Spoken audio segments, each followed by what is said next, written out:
चलो डिस्ट्रीब्यूट कर दिया आप लोगों ने इनकी कॉपी, सबको मिल गया सबके कॉपी? ठीक है, तो आंसर्स भी करेंगे और साथ साथ में आप लोग चेक भी करना अपने अपने आंसर्स। जिन्होंने कल नहीं दिया था, हाँ जो एब्सेंट है वो दूसरों को दे दो, कोई तो चेक ही तो करना उनको ना। एक्स्ट्रा पेपर बाद में ले लेना मुझसे, है ना, ऑफिस में आके। और मेरे ख्याल से पेपर धीरे धीरे लेवल उनका आप रखेंगे, है ना। तो जो पहला पेपर था वो थोड़ा आपको इजी लगा होगा, दूसरा थोड़ा और इजी लगा होगा, तीसरा और ज़्यादा टफ लगेगा, और ऐसा आते आते आते हमारा लेवल जो है वो क्वेश्चन पेपर का अप होता रहेगा, राइट। तो करें स्टार्ट, शुरुआत करूं? क्या चीज़?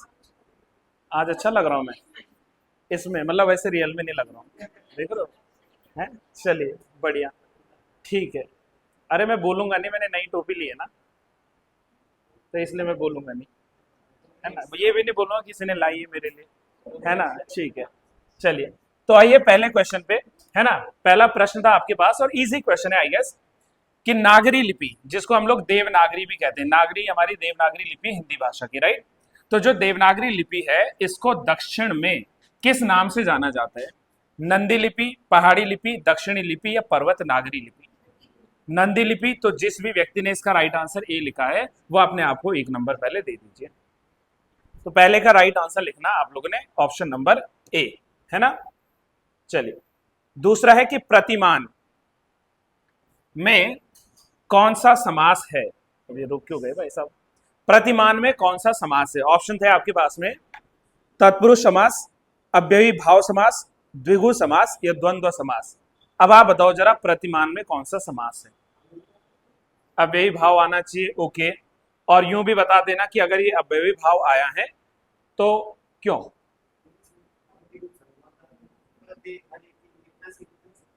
बिल्कुल, देखो याद रखना कि अक्सर क्या होता है कि जो अव्ययी भाव समास होते हैं इनमें प्रथम पद की पहले तो प्रधानता होती है। ध्यान रखना, एक चीज ध्यान रखना कि जब आप समास पढ़ेंगे, आगे चल के मैं पढ़ाऊंगा, राइट आंसर इसका बी है।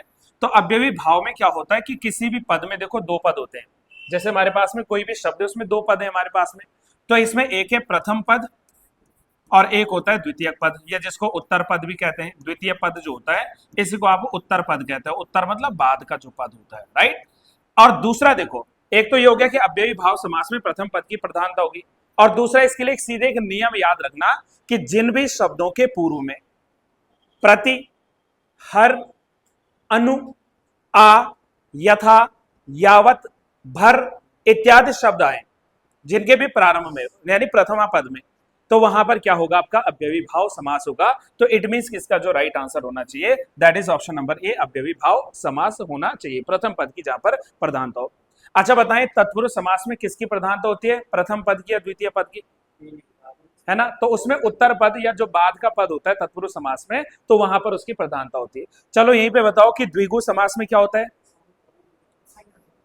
संख्या का बोध, ये सबसे इंपॉर्टेंट है कि जो पूर्व पद है उसकी प्रधानता होगी और उसमें संख्या का बोध होगा। जैसे चौराहा है, चौराहा मतलब 4 रास्ते जहां पर मिल रहे हैं वो चौराहा है, राइट। या फिर दोपहर, है ना, दोपहर का जो समय होता है हम लोग ऐसा कहते हैं, तिकोना कह लीजिए। तो यानी जहां पर क्या हो रहा है, पूर्व पद में संख्या का भाव आ रहा है, वहां पर क्या होगा? आपका द्विगु समास होगा। और द्वंद्व में क्या होगा? दोनों पदों की समानता। और द्वंद्व की पहचान क्या है? बीच में योजक चिन्ह होगा, इनके बीच में योजक चिन्ह आता है और दोनों पद की प्रधानता होती है।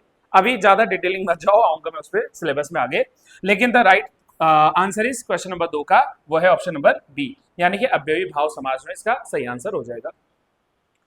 छटांग चून, चौबारे रसोई, छटांग किसको बोलते हैं?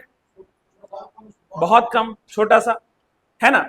अब देखें कि भाई देखो कोई भी व्यक्ति है उसमें झूठा दिखावा है और शान जो है उसकी ऊंची ऊंची है, मतलब जो झूठा दिखावा कर रहा है, जो अपने आप को जो है ऊंची शान का मान रहा है, तो उसके लिए एक जो है मुहावरा आता है, एक लोकोक्ति आती है जिसमें कहते हैं छटांग चून चौबारे रसोई, है ना। तो इट मींस कि जहां पर दिखावा जो है झूठा हो रहा है और अपनी ऊंची शान को दिखाया जा रहा है, उसको हम लोग कहेंगे कि ये हो जाएगा छटांग चून चौबारे रसोई, है ना। चलिए नेक्स्ट है कच्चा चिट्ठा खोलना।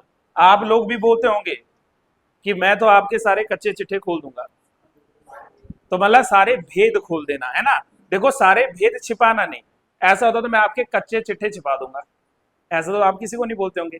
तो रेखा कहती होंगी शालिनी को कि भाई देख मेरे को ये दिला देना आज, वरना तेरे सारे कच्चे चिट्ठे खोल दूंगी मैं घर पे, है ना।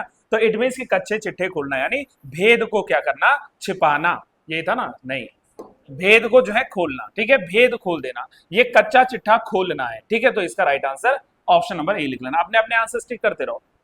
फिफ्थ पे आओ, किसी व्यक्ति या वस्तु को अपनाना, इस वाक्य के लिए उपयुक्त शब्द क्या है? न अपनाना लिखा है, मैंने शायद अपनाना भूल दिया, न अपनाना। अगर मैं किसी चीज को नहीं अपना रहा हूं तो उसका क्या कर रहा हूं? बहिष्कार। जैसे हमारे प्यारे भारतवासियों ने कहा था अंग्रेजों से कि भाई आप उसको हमने जैसे तैसे इतना झेल लिया, आप हमारे ही बंगाल को तोड़ने आ गए। अब बंगाल को जब तोड़ रहे थे तो हमने 7 अगस्त को 1905 में कहा बहिष्करण करो, जितनी भी अंग्रेजी सामान है, वस्तुएं जो भी है, सबका बहिष्कार करो, मतलब एक्सेप्ट मत करो, नहीं अपनाओ। तो वही हमारा स्वदेशी बॉयकॉट भी था। तो बहिष्कार जिसका हम लोग करते हैं मतलब हम उसको अपना नहीं रहे हैं। तो इसका right answer option number C लिख लेना। मोहित आप समझ आया मैंने क्यों बोला था कि ये वाला शायद गलत है? आपने तिरस्कार लिखा है, तिरस्कार नहीं बहिष्कार। नेग्लेक्ट हो गया एक तरीके से, किसी चीज का तिरस्कार करना, है ना। हालांकि अपना तो हम उसको भी नहीं रहे हैं, लेकिन तिरस्कार कर रहे हैं उसका भी, है ना। तो चलिए, वे वाक्य सरल वाक्य कहलाएंगे जिनमें जिनमें क्या होगा, एक से अधिक प्रधान वाक्य होगा। बताओ, एक से अधिक प्रधान वाक्य होगा? होगा नहीं होगा।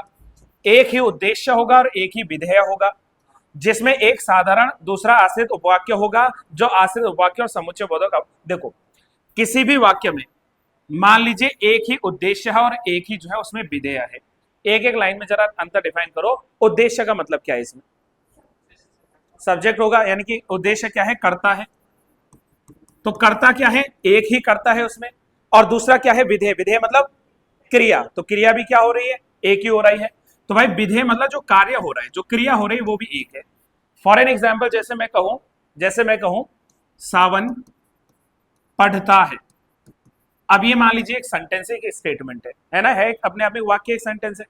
अब इसमें देखो सावन क्या है? करता है, यानी कि सावन क्या हो गया? इसमें उद्देश्य हो गया।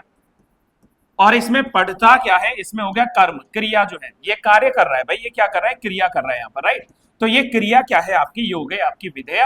तो ऐसे उदाहरण आप लोग लिख सकते हैं कि जैसे मैंने कहा कि सावन पढ़ता है, या फिर क्या लिख सकते हैं, जैसे कुछ भी, लड़का दौड़ता है, लड़का खेलता है। विधेय एक ही होना चाहिए, विधेय हमेशा क्या होना चाहिए? एक आना चाहिए। तो इस डेफिनेशन के हिसाब से अगर मैं बात करूं तो एक सरल वाक्य वो कहलाएगा जिसमें एक उद्देश्य और एक विधेय जो है मौजूद होगा। तो इसका बी आंसर लिख लीजिएगा। देखो, ऐसा नहीं कि इसमें एक्सप्लेनेशन और नहीं है, बहुत सारे एक्सप्लेनेशन है, लेकिन 100 क्वेश्चन पे 3 घंटे की क्लास नहीं करवा सकेंगे ना, तो इसलिए लिमिटेड रहना, आगे चल के सारे टॉपिक में क्लियर कराऊंगा। रात भर जागना स्वास्थ्य के लिए अच्छा नहीं है, फिर भी आप जागते हो ना। और जागने के कारण एक ही है, मोबाइल फोन। आप क्या समझे? कुछ और नहीं समझना, ठीक है। तो मोबाइल फोन ही जागने का कारण है, और जिसके लिए जाग रहे हो वो भी मोबाइल पे ही है, समझ रहे हो। तो इट मीन्स कि जो है रात भर जागना स्वास्थ्य के लिए हानिकारक है। तो इसमें जो भर है, तो ये भर क्या है? ये संबंध सूचक है, ये जो है भाववाचक है, ये कोई विशेषण है या कोई समुच्चय बोधक अव्यय है? जल्दी से बताओ। रात भर विशेषण भी हो सकता है, लेकिन इसमें विशेषण नहीं है। संबंध सूचक अव्यय के चांसेस लग रहे हैं। कैसे? हाँ, बिल्कुल बिल्कुल। देखो, एक वाक्य का जो है ना, ये दूसरे शब्दों के साथ जो है संबंध को स्पष्ट करेगा। अब देखो समझना, जैसे मैंने कहा ना कि कब? रात भर। तो भाई रात के साथ संबंध दर्शा दिया ना कि भाई एक व्यक्ति है जो जाग रहा है, उल्लू की तरह जाग रहा है रात भर, है ना। ये सावनी, ठीक है, ये जाग रहा है। अब कब जाग रहे? पूरी रात भर जाग रहा है। तो ये रात भर मतलब एक संबंध को दर्शा रहा है। अगर कहीं पर मान लीजिए आप क्या लिखते हो, जैसे आप लिखते हो मात्र, लगभग, तक, भर इत्यादि, तो ये सब जो शब्द होते हैं वो संबंध सूचक अव्यय के रूप में आते हैं। अभी आपने अव्यय थोड़ा पढ़ना बाकी है ना। तो ये क्या आएंगे? आपके संबंध सूचक अव्यय भी कहलाएंगे। यहां तक का मामला क्लियर है? ठीक है। क्या क्या जागना तो एक क्रिया है ना, जागना, सोना, खाना, पीना, नहाना, तो क्रिया है। कैसे नहीं हो सकता है? लेकिन अब भाई शब्द बना है, प्रश्न बना है, वाक्य बना है, तो उस हिसाब से हमने लिखना है। है ना, संबंध। रात को जागना भी कह सकते हैं, वो भी संबंध ही है कि कहाँ रात को जागना। तो इसका क्या होगा, इसका रात भर जागना, ऐसा लिखते हैं, वाक्य गलत नहीं है। रात भर जागना जो है वो स्वास्थ्य के लिए अच्छा नहीं है ना। या ऐसा तो नहीं लिखेंगे ना, रात जागना स्वास्थ्य के लिए अच्छा नहीं है। रात भर जागना, रात को जागना, है ना। तो इस तरीके से हो सकता, तो संबंधी है। को भी होता तो काके की रारेरी, तब भी वो संबंध आता। तो रात को या रात भर वो एक ही है ना। चलिए नेक्स्ट आओ, इसका राइट आंसर लिख लेना ऑप्शन नंबर ए। और जो भी व्यक्ति कैमरे के पीछे, वो ध्यान रखना कैमरे का, एक दो वीडियोस खराब हो चुके हैं, सारी नहीं होनी चाहिए। वाह वाह, कितना सुंदर दृश्य है। कल जब बारिश हुई देहरादून में झमाझम, तो आज ऐसे तो कह रहे थे आप कि वाह। छूट गया, मैंने छोड़ा तो नहीं जानबूझ के? अच्छा ये छूट गया, रुको जरा। हाँ, अब ये तो आपको आता है, छोड़ ही दो इसको। क्या है, जिन अव्ययों का संबंध वाक्य से नहीं, वक्ता के हर्ष या उसके शोक आदि से होता है, तो उसको क्या कहते हैं? मैं तो भूल गया, ये होता है विस्मयादि बोधक। तो ये विस्मयादि बोधक होगा ना भाई। हमने क्या कहा था, विस्मयादि बोधक में हमेशा क्या होता है, जैसे हर्ष है, शोक है, विरह है, घृणा है, आश्चर्य है, तो इन सब के लिए विस्मयादि बोधक होता है। और चिन्ह का भी प्रयोग देखो यहाँ पर जो है, विस्मयादि बोधक चिन्ह का भी प्रयोग यहाँ पर हो जाएगा, राइट। अब इसी तरीके से एक और क्वेश्चन पूछा है जिसका आंसर भी सेम ही आएगा, कि अगर लिखा है कि वाह वाह कितना सुंदर दृश्य है, तो भाई साहब देखो वाह वाह के बाद में यहाँ पर चिन्ह भी लगा हुआ है, और वाह वाह हो रहा है, तो ऐसे नहीं कि वाह वाह क्या आदमी है, तिरस्कार कर रहे हो उसका, घृणा कर रहे हो, नहीं ना, उसको छिछी क्या आदमी है गंदा सा, है ना। लेकिन अगर वाह वाह कर रहे हो तो आपको खुशी हो रही है भाई उससे मिलके, तो वाह वाह कितना सुंदर जो है नजारा है। कूड़े के ढेर के पास से जाएंगे, वाह वाह कितनी गंदगी है, करोगे ऐसा? नहीं ना, तो वहां तो छिछी निकलेगा, छिछी कितना गंदा लग रहा है, तो वो भाई घृणा है, वहां पर जो है आप घृणा कर रहे हो। तो यहाँ हर्ष की बात कर रहे हो, तो हर्ष की बात करेंगे, तो इसमें आएगा ऑप्शन नंबर बी। हल्का क्वेश्चन है, आगे बढ़ो। जिलाधिकारी ने सबको उपस्थित रहने का निर्देश दिया है, मैं कौन सा वाच्य है? Have you ever heard about the voices? अब डोंट से कि सर आपकी वॉइस तो रोज सुनने को मिलती है। एक्टिव वॉइस होता है, पैसिव वॉइस होता है ना, ऐसे कर्तरी वाच्य होता है, कर्म वाच्य होता है, सुने होंगे आप लोगों ने। अब देखें यहां पर, जिलाधिकारी ने सबको उपस्थित रहने का निर्देश दिया है, वाच्य का मतलब इसमें आप देखो कि जो वाक्य बन रहा है उसमें प्रधानता किसकी हो रही है ना। समझने का प्रयास करना कि क्रिया का वो विकारी रूप जिसके द्वारा यह ज्ञात होता है कि वाक्य में कर्ता की प्रधानता है, कर्म की प्रधानता है, या किसी अन्य की प्रधानता है ना। हाँ, मतलब उसमें कुछ अन्य हो सकता है, जैसे भाव हो सकता है, कुछ अन्य हो सकता है, भाव की प्रधानता भी हो सकती है। तो जिन वाक्यों में क्या होगा, कर्म की प्रधानता, वो होंगे कर्मवाच्य। जिनमें होगी कर्ता की प्रधानता, वो होगा कर्तृवाच्य। और जिसमें भाव प्रधान हो तो वो भाववाच्य होगा। अब आप यूं देखें ना फ्रेंड्स, कि अगर कहा कि जिलाधिकारी ने सबको उपस्थित रहने का निर्देश दिया, तो जिलाधिकारी क्या है इसमें? कर्ता है, मतलब ये व्यक्ति आदेश दे रहा है ना, तो इसकी प्रधानता है, इसके आदेश के बाद लोग जमा हो रहे हैं। जिलाधिकारी ने सबको उपस्थित रहने का आदेश या निर्देश दिया है, तो इसमें जो है प्रधानता किसकी है? जिलाधिकारी की है, यानी कि कर्ता की प्रधानता है। तो इट मींस कि इसका राइट आंसर क्या आना चाहिए? इसका राइट आंसर आना चाहिए कर्तृवाच्य, यानी कि ऑप्शन नंबर बी इसका लिख लेना। और ये 110% जो है सही कर देना कि कर्तृवाच्य में ही इसमें आएगा, है ना।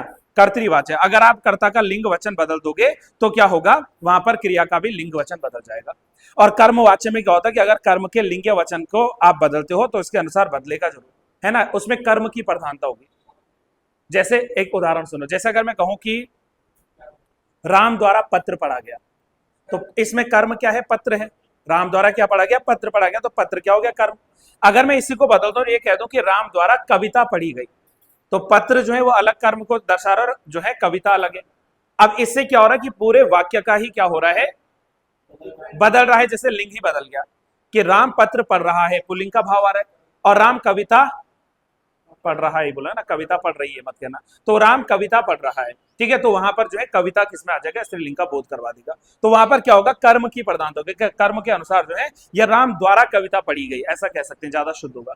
तो राम द्वारा कविता पढ़ी गई, तो वहां पर स्त्रीलिंग का जो है भाव आ जाएगा। तो इट मीन्स कि यहाँ पर क्या होगा? कर्मवाच्य होगा। और एक होता है भाववाच्य, जहां ना कर्म की प्रधानता और जो है वाच्य की कर्तरी की प्रधानता। ठीक है, नेक्स्ट आओ जल्दी से। 11वां क्वेश्चन, निम्नलिखित में से एक विशेषण शब्द नहीं है। भाई मुझे गड़बड़ लग रही इसमें, रुको जरा है। विशेषण शब्द नहीं है, बहरूपिया तो विशेषण हो सकता है ना। मैं कह दूं कि आज मुझे नाम याद हो गया आपका, है कौस्तुभ बहरूपिया है। तो कौस्तुभ की विशेषता क्या हो गई कि वो बहरूपिया है। तो बहरूपिया तो है इसमें विशेषण, ये है कौन मना करेगा, ये विशेषण है, बी नहीं आएगा वी आएगा, विशेषण। तो ये विशेषण है। होल्ड ऑन, मैंने कहा अभी उसके कान में कुछ कह रहे थे ना, तो मैंने कहा रितिका बातूनी है। जब देखो बातें करती रहती है, कभी तनुजा को पकड़ लिया, आज बीच में मैंने एक और व्यक्ति बिठाए, तो आज वो उन्हीं से बातें करने लग गई। तो आप बातूनी हो, तो बातूनी होना रितिका की विशेषता हो गई, तो इसमें भी विशेषण है, ये क्वेश्चन ही गलत है, ये भी विशेषण है। रुको, बांका, बांका नौजवान, कौन है इस क्लास का बांका नौजवान? Banka is a kind of की, अब कैसे डिफाइन करें इसको, मतलब जो शारीरिक रूप से भी और हष्ट पुष्ट अच्छा खासा दिख रहा है, तो बांका है भाई आदमी, है ना। तो बांका नौजवान जैसे कहते हैं, है ना, बांके बिहारी लाल ही कह दो। तो बिहारी लाल की विशेषता क्या है कि वो बांके हैं। तो बांका जो शब्द है यहाँ पर, ये भी विशेषण है। अब ये बताओ क्या बादामी विशेषण होगा कि नहीं होगा? है, बादामी भी विशेषण है कि भैया चूड़ियां दिखा दो जरा बादामी रंग की, तो उसका रंग, उसका गुण, उसकी अवस्था, धर्म, तो ये भी विशेषता को बता रहा है। चूड़ियों की विशेषता कि वो बादामी है, बादामी कलर की चुनरी ही दिखा दो, तो वो चुनरी का विशेषता क्या है कि वो बादामी रंग की है, रंग रूप को दिखा रहा है भाई वो। तो मैं कह रहा हूं ये क्वेश्चन ही गलत है, क्योंकि इसमें सारे ही विशेषण। फ्रेंड्स, इस क्वेश्चन को क्वेश्चन मार्क डाल देना, और ये अपने आप में बिल्कुल सही है। नहीं, पर है विशेषण, ये है विशेषण। और ये जो है ना, ये मुझे एग्जैक्टली तो याद नहीं आ रहा, ये जो क्वेश्चन लिया है हमारे टाइपिस्ट ने, तो वो RO का पेपर हुआ था, यूपी RO का, तो वो वाला पेपर का ये क्वेश्चन है। ये मुझे ध्यान आ रहा है कि वहाँ ये क्वेश्चन जो है वो बाद में डिलीट हुआ था या इसमें बोनस मिला था, बट ये है कुछ RO में ये पूछा हुआ था कहीं, है ना। तो ये इसमें सारे ही विशेषण शब्द हैं, ये बिल्कुल अपने आप में सत्य कथन हो जाएगा। तो 11वें का आप लोग इसमें अभी कुछ मत लिखो, सारा अच्छा है। यह घोड़ा अच्छा है, कल सावन ने आपकी इतनी मदद की थी, इसमें बताओ कि यह जो है ये क्या है? एक सार्वनामिक विशेषण है, एक प्राविशेषण है, गुणवाचक विशेषण है या संख्यावाचक विशेषण है? सार्वनामिक विशेषण श्योर है आप? 110%। कोई और बदलना चाह रहा है? सावन इसके आंसर सही है। बताओ क्या है डेफिनेशन ऑफ सार्वनामिक विशेषण? एक आंसर में कहें, एक लाइन में कहें तो यदि संज्ञा से पहले, है ना, क्या आ जाए, सर्वनाम का प्रयोग हो जाए, तो वो लगभग हम लोग कहेंगे सार्वनामिक विशेषण होगा। उससे तुरंत पहले जो है सर्वनाम आ रहा है ना। अब देखो यहां पर जो है क्या लिखा था, यह घोड़ा, तो घोड़ा क्या हो गया, इसमें संज्ञा शब्द हो गया, है ना। और इससे पहले जो है हमने बात कर दी उसके सर्वनाम की, यह शब्द क्या है, यह वह इत्यादि इत्यादि इत्यादि, ये सर्वनाम हो जाएगा। अब देखो विशेषता क्या है उसकी कि वो अच्छा है, ये उसकी विशेषता या विशेषण हो गया। तो जहां पर क्या हो रहा है कि संज्ञा शब्द से ही पहले प्रयोग में सर्वनाम आ रहा है और वो विशेषता को व्यक्त कर रहा है, सार्वनामिक विशेषण हो गया। और ये सार्वनामिक विशेषण में यह जो है वो बिल्कुल सार्वनामिक विशेषण है। जैसे एक और उदाहरण की बात करूं, यह कार लाल है, ये जो भी है, जो आपको पसंद है, काली है, नीले, व्हाइट है, जो भी है, तो यह कार, कार से पहले मैंने क्या शब्द का प्रयोग किया, यह का, कौन सा आएगा, सार्वनामिक विशेषण आएगा, है ना। कैसा घर चाहिए, बड़ा चाहिए, सपनों का महल चाहिए, तो कैसा घर चाहिए, तो घर से पहले कैसा आ गया, क्या है, सार्वनामिक विशेषण आएगा। कैसा घर चाहिए, इसमें सार्वनामिक विशेषण है ना। तो ये भी एक अच्छा सवाल हो सकता है। तो यहां पर सार्वनामिक, अच्छा प्रविशेषण पता है आपको क्या होता है? जो विशेषता की भी या विशेषण की भी विशेषता बताए। अगर मैं कहूं कि महक सुंदर है, तो इसमें जो है विशेषण क्या है, सुंदर। और मैं कहूं कि महक बहुत सुंदर है, तो बहुत क्या हो गया, उसमें प्रविशेषण। मैं कहूंगा कि ऊंचे पहाड़, तो पहाड़ की विशेषता क्या है, ऊंचा। और मैं कहूं कि बहुत ऊंचे पहाड़, तो बहुत क्या हो गया, उसकी प्रविशेषण हो गया, है ना। सुंदर फूल या फिर बहुत सुंदर फूल, तो ये जो विशेषण की भी विशेषता बताए वो प्रविशेषण कहलाएगा। ये हमारे अपकमिंग टॉपिक है, आगे चल के हम लोगों ने इनको पढ़ना है ना, तो यहाँ पे हम लोग बात करेंगे। तो ए ऑप्शन लिख लेना, ज्यादा समय तो नहीं ले रहा हूँ भाई, जल्दी बढ़ो। क्या आप घर भी जाएंगे? हाँ सर, अगर आप टाइम से छुट्टी कर दो, क्लास छोड़ दो, हम घर जाएंगे। तो इसमें आप जो है, हाँ, क्रिया तो जाना हो गया ना, क्रिया तो इसमें जाने की हो रही ना। आप क्या है इसमें, सर्वनाम है, पक्का। अब बताओ, आप ही बताओ कि आप में कौन सा सर्वनाम है, उत्तम, मध्यम, अन्य? निजवाचक वाला नहीं। क्या आप, अगर मैं ये कहता आप अपने लिए कहता, ये है किसमें, पुरुष, यानी कि मध्यम पुरुष है। मध्यम पुरुष जो सर्वनाम हमने कल ही तो पढ़ा था, आई गेस कल ही पढ़ा था। तो यहां पर देखना कि जो मध्यम पुरुष होता है, तो मैंने आपको ट्रिक और हिंट ये दी है हमेशा कि मध्यम पुरुष प्रयोग में होता है श्रोता के लिए। श्रोता के लिए मैंने कहा, इसके बाद आप घर जाएंगे तो आप मतलब जिसको मैं बोल रहा हूं आप सुन रहे हो, तो आप क्या है, मध्यम पुरुष है। और मैं बोल रहा हूं ना, तो जो वक्ता है वो क्या है, उत्तम पुरुष में। तो जैसे मैं, हम, मुझे, मैंने, मुझको, मेरे इत्यादि जो आएंगे वो होंगे उत्तम। और मध्यम हो गए जैसे तू, तुम लोग, आप, आपने इत्यादि। तो ये अच्छा, जो कंफ्यूजन वाला आप कह रहे हैं कि सर निजवाचक में भी आप आता है, तो वो तब आता है जब स्वयं के लिए प्रयोग हो। यह काम मैं आप कर दूंगा, आप भला तो जग भला। बस जो स्वयं के लिए जो प्रयोग आ रहा है वो निजवाचक होगा। निज का मतलब ही निजता होता है, प्राइवेसी, अपना, है ना, निजी, तो वो निजवाचक हो जाएगा, है ना। चलिए, तो वो भी यहां पर नहीं होगा। तो इट मीन एक अन्य पुरुष होता है जो किसी और के लिए प्रयोग हो रहा है, वे, वह, ठीक है, हाँ, तुम्हारा नहीं, तुम भी नहीं, तुम आएगा इसमें मध्यम में। अन्य के लिए जैसे वह है, उसने, उन्होंने, उसका, उसके इत्यादि जो शब्द आएंगे, तो जो किसी और के लिए, क्या चीज,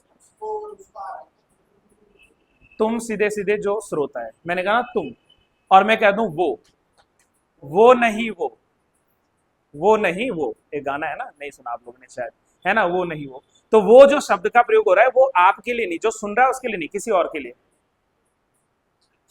वो अन्य, पति पत्नी एंड वो। अब वो कौन है, अन्य है। कौन सा अन्य है हमें नहीं पता, तो वो जो है वो अन्य है, समझ, तो अन्य पुरुष में आएगा, है ना। चलिए नेक्स्ट आओ, 14वां क्वेश्चन। शक्तिमान, तो अभी तो पढ़ा था, शक्तिमती आएगा या शक्तिवती आएगा, या बताओ। शक्तिमान, शक्तिमती आएगा, तो ऑप्शन नंबर जो है इसका बी लिख लेना। 14वें का ऑप्शन बी लिख लेना। अभी तो रिसेंट पढ़ा था हमने एक नियम, है ना, श्रीमान वाले में नहीं बोला था कि मान की जगह जो है वती आ जाएगा। माँ का लड़का कहाँ गया, उद्देश्य का विस्तार भेद, कुछ नहीं, मतलब माँ का लड़का कहाँ गया, इसमें कौन सा जो है आपको भाव नजर आ रहा है, संबंधवाचक है ना, बिल्कुल ठीक है। अब भाई देखो, इसमें लड़का किसका है जी, माँ का लड़का है, और ऊपर से विभक्ति चिन्ह भी अगर मैं देखूं तो विभक्ति चिन्ह भी किसका आ रहा है यहाँ पर, ये आ रही है आपकी संबंध बोधक की। तो संबंध कारक इसको लिख लो, 110% सही जवाब लिख लेना, ऑप्शन नंबर डी। चलो नेक्स्ट आ गया, मध्यम पुरुष तू का सही बहुवचन बताओ। तुम लोग, ठीक है, तू का होगा तुम लोग, आपका होता तो आप लोग कह लेता, तो तू का तुम लोग आएगा, तो इजी सवाल है, ज्यादा दिक्कत नहीं होगी, है ना। तो इसका ऑप्शन बी लिख लेना, मध्यम पुरुष में तू का तुम लोग। ये तो आपको पता है, नहीं पता है, बताओ। ऑप्शन बी, यानी कि राम, रामचरितमानस और गंगा, ठीक है ना। देखो व्यक्ति का नाम भी आ गया राम, पुस्तक का भी नाम आ गया रामचरित, और गंगा में इंडिविजुअल किसी नदी का नाम लिया है हमने, तो उसमें भी क्या आ गया, उसमें भी हमारा आ गया जी व्यक्तिवाचक संज्ञा। हाँ जी, हाँ, बुढ़ापा तो एक भाव हो गया ना, बुढ़ापा तो अपने आप में एक भाव है। यहाँ माँ की ममत्व, ममता भी इसमें क्या आ गया, एक भाव आ गया, है ना। यहाँ पर जो है मिठास, ये भी एक भाव है। तो इनमें नहीं बन रहे, बस इसमें है ऑप्शन नंबर बी में, जहां पर व्यक्तिवाचक संज्ञा है। हाँ, बुढ़ापा एक अवस्था है, उसमें एक भाव है ना, कि भाई बुढ़ापे का भाव, जब मैं आऊंगा आपके सामने बुढ़ापे में हिंदी पढ़ाने, तो तब जब मैं हिंदी को हिंदी बोलूंगा, है ना, आपको नहीं, आपके ग्रैंड सन्स को या जो भी आगे हैं, है ना, आपको क्यों पढ़ाने होगा भाई मैं, आप तो बेचारे अच्छे अच्छे जॉब करके घर महल बना के बैठे होंगे, है ना, ठीक है। चलिए, से किस प्रकार का विभक्ति चिन्ह होता है, अपादान से, क्या इसमें अलग होने का भाव है ना, जैसे हमने कहा था। अच्छा, हर बार मैंने कहा था अलग ही नहीं होता, तुलना भी होता है, कई बार समानता भी होती है ना, कई बार समानता भी होती है, राम जैसा श्याम या राम सा श्याम। हाँ जी, डर का भाव भी होता है, भूतों से डर लगता है जी, मुझे भी, है ना। तो मेनली अलगाव याद रखना, अलग होने का भाव मैंने कई सारे बताए थे, जैसे क्या बोला था, हाँ, भाव तो बहुत सारे, लेकिन उसमें संबंध भी देखना है, संबंध भी देखना है। जैसे हमने कल क्या पढ़ा था कि हिमालय से गंगा निकलती है, या हिमालय से नदियां निकलती हैं, या फिर हमने क्या कहा था, हाँ, बिल्ली छत से कूदी है, तो इन सब में अलग होने का भाव है।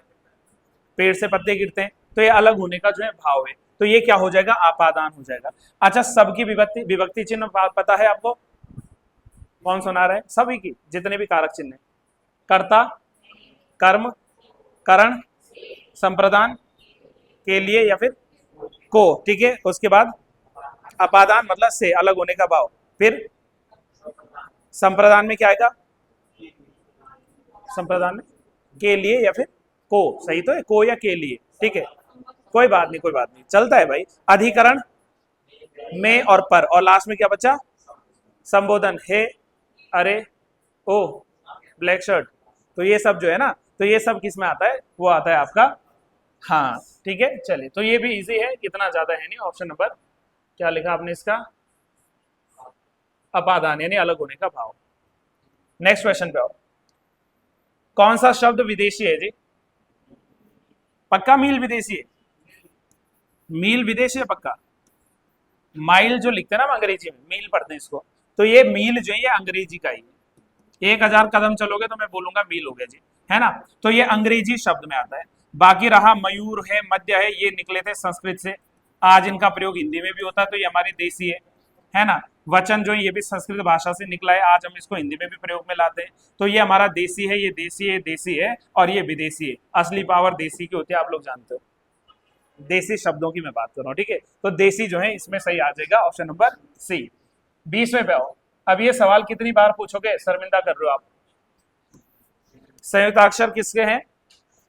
अक्षा। कैसे लिखते हैं अक्षा? मेरे को नहीं आता। का धन। अब मुझे श बताओ क्या लिखूं? मूर्धा लिखूं? मूर्धा ही लिखूं पक्का? चलिए, अब बताओ मुझे त्र, त प्लस र, ठीक है। बताओ मुझे ज्ञान, ज प्लस या, ऐसा लिखूं? चलिए, और श्रा मतलब सा, ऐसे नहीं बोलना बच्चों वाला। तालव्य श प्लस र। तो भाई ये संयुक्ताक्षर सभी को पता है, मैं कुछ नहीं बता रहा हूं, ठीक है। ये जो है श, श, स, ह इत्यादि, ये सब क्या है? ऊष्म व्यंजन तो नहीं है, ये ऊष्म व्यंजन आते हैं हमारे पास में ना। और आपसे अगर मैं पूछूं क्या अंतस्थ, तो अंतस्थ में क्या आ जाएगा? या र ल व स, या र ल व आ जाएगा ना। तो वो भी आप ध्यान रखना। बाकी आपसे स्पर्श नहीं पूछूंगा, 25 कौन पूछेगा, फिर आपको ज्यादा हो जाएगा। अब आओ जी उत्तराखंड। थोड़ा प्रयासरत हूं मैं कि उत्तराखंड में भी महारत मिल जाए, है ना। चलिए, पृथक राज्य की मांग सर्वप्रथम श्रीनगर गढ़वाल में आयोजित भारतीय राष्ट्रीय कांग्रेस के विशेष अधिवेशन में उठाई गई थी। अब बताओ ये कौन सा अधिवेशन था, किस ईयर का था? 1938 सही जा रहे हैं। कुछ नाम था इसका? श्रीनगर सम्मेलन, ठीक है। तो उसका लिख लेना ऑप्शन नंबर ए, है ना, sorry B, 1938, option number B. हाँ भाई, इस चीज का ध्यान रखना, कई बार फ्लो में गलत चले जाते हैं। Option number B 1938। 22वें पे आओ। यमुना घाटी में स्वैच्छिक चकबंदी का प्रणेता कौन थे? प्रहलाद सिंह रावत। और कोई बताएंगे? शायद है रावत, ठीक है, लेकिन प्रहलाद सिंह, अच्छा रावत तो सारे हैं। स्वर्गीय Shri Rajendra Singh Rawat ji. Option number D इसका लिख लेना, है ना, option number D, option number D, है ना, ऑप्शन नंबर डी इसका लिख लेना। 23वें पे आओ। राज्य के लिए महाधिवक्ता की नियुक्ति कौन करता है? महाधिवक्ता समझ गए ना, एडवोकेट जनरल, एडवोकेट जनरल। और 165, आर्टिकल 165। अब कौन आएगा? ना ना ना, राष्ट्रपति गड़बड़ हो जाएगा, राज्यपाल। कैसे? हाँ देखो कि कैसे राज्यपाल करेगा महाअधिवक्ता को, और अगर हमसे महान्याय पूछता तो महान्यायवादी आर्टिकल 76, और तब मैं कहता जी आप करेंगे राष्ट्रपति। पूछेंगे तो नहीं कि कौन होता है महान्यायवादी या कौन होता है महाअधिवक्ता? राज्य का सबसे बड़ा लीगल एडवाइजर, विधिक सलाहकार राज्यपाल हो गया। और केंद्र का सबसे बड़ा विधिक सलाहकार कौन हो गया? मतलब विधिक सलाहकार केंद्र का कौन हो गया? महान्यायवादी हो गया। नियुक्ति राष्ट्रपति ही करेंगे इनकी, इस बात को समझना। वो कैग है, सीएजी अगर पूछेंगे तो वो 148 से 151 के बीच है, और उसको हम वॉच डॉग या सजग प्रहरी कहते हैं। ये देखो ऐसा कुछ नहीं है, ये देश के किसी भी कोर्ट में भी बैठ सकते हैं, कहीं भी बैठ सकते हैं, हाई कोर्ट में बैठ सकते हैं, ठीक है, कहीं पर भी, लेकिन वहां पर इनको वोटिंग पावर नहीं होती। ये चीज ध्यान रखना, वोटिंग पावर नहीं, आप सजेशन दीजिए, आप सलाह दीजिए, आप सहमति दीजिए, लेकिन यू कैन नॉट वोट, है ना, ये चीज ध्यान रखना। इवन ये जो है पूछ लिया जाता है। तो इसका राइट आंसर आप लोगों ने लिखा ऑप्शन डी, राज्यपाल के द्वारा। गढ़वाल पर पूर्ण अधिकार प्राप्त करने हेतु गोरखाओं और राजा प्रद्युम्न शाह के बीच देहरादून के खुड़बुड़ा मैदान में एक निर्णायक युद्ध हुआ था, जिसमें राजा प्रद्युम्न शाह वीर गति को प्राप्त हुए थे? आंसर दीजिए जरा। 14 मई श्योर है? ठीक है, लिख लो ऑप्शन नंबर सी, 14 मई 1804 को, है ना। तो ये सवाल कई दफा पूछा गया है। उत्तराखंड में निम्नलिखित जनपदों में से कौन सा समूह है जिसमें अंतरराष्ट्रीय सीमा साझा होती है? पक्का पक्का 100%। चलिए, ये भी नहीं बोल सकता ना गलत है, तो लिखो पिथौरागढ़, चमोली और उत्तरकाशी, ऑप्शन नंबर बी। उधर भी लगा हुआ है मैप, नहीं समझ आए तो देख लेना, है ना। लंपियाधुरा किसको जोड़ रहा है? पिथौरागढ़ और तिब्बत को जोड़ रहा है, बिल्कुल सही है, बिल्कुल सही है। अच्छा ये तो सर ने आज ही पढ़ाया आपको, कल पढ़ाया था? अच्छा उधर वाली में, क्योंकि मैं सुन तो रहा था सर की आवाज। हाँ, जब मैं यहाँ पढ़ा रहा था तो सर वहां पढ़ा रहे थे। ठीक है, उल्टा हो गया। तो बताओ जरा, पिथौरागढ़ और चमोली के बीच में भी है कोई? नेपाल के साथ तो ऐसा है नहीं। जैसे 12 होती है ना, या फिर जो है मार्च होके लातू धुरा है, टोपी ढूंगा इत्यादि, तो वो यहाँ पर पिथौरागढ़ चमोली के बीच में आता है ना। तो बाकी तो भाई आपको उत्तराखंड में सर बहुत बढ़िया ढंग से पढ़ाई देंगे। तो राइट आंसर इसका है ऑप्शन नंबर ए। ठीक है, आपस में बातें कम करना भाई। नेक्स्ट आओ, इधर आओ, इधर, है ना। लघु हिमालय किसके मध्य स्थित है? ये क्यों कंफ्यूजन? इससे इजी सवाल ही नहीं, शिवालिक अलग है। सुनो, मैं बता के अब थक चुका। सुन लो साथियों, इधर थोड़ी देर मैं भी बोल लूं, अब शांत रहो, ठीक है। इधर आओ। सबसे पहले आता है ट्रांस हिमालय, ठीक है, क्लियर है। ट्रांस के बाद क्या आता है? ग्रेटर, ये भी क्लियर है, कोई दिक्कत नहीं होगी। अब ये जो ग्रेटर हिमालय है इसी को हम लोग कहते हैं क्या? हिमाद्री। पहले तो ये याद रख लो, क्योंकि हिमाद्री कई बार पूछा हुआ है, राइट।